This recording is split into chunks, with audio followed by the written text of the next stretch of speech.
পেশাগত দায়িত্ব পালন করে রাজধানীর শাহবাগ থানার ভেতর সাংবাদিকদের উপর ছাত্রদলের হামলার প্রতিবাদে এবং স্বাধীন সাংবাদিকতার পরিবেশ নিশ্চিতের দাবিতে মানববন্ধন করেছে ঢাকা বিশ্ববিদ্যালয় সাংবাদিক সমিতি।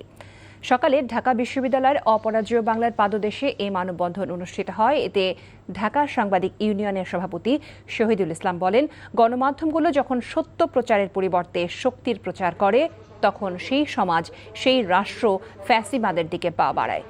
প্রশাসনের উদ্দেশ্যে শহীদুল ইসলাম বলেন, সাংবাদিকরা সেখানে দায়িত্ব পালন করতে গিয়েছিল, পুলিশ সেদিন তাদের নিরাপত্তা নিশ্চিত করতে ব্যর্থ হয়েছে।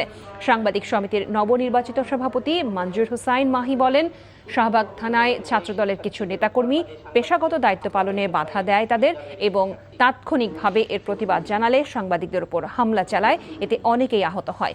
বক্তারা সন্ত্রাসীদের শনাক্ত, মামলা গ্রহণ, আইনগত ব্যবস্থা গ্রহণ এবং ক্যাম্পাসে স্বাধীন সাংবাদিকতার পরিবেশ নিশ্চিতের দাবি জানান।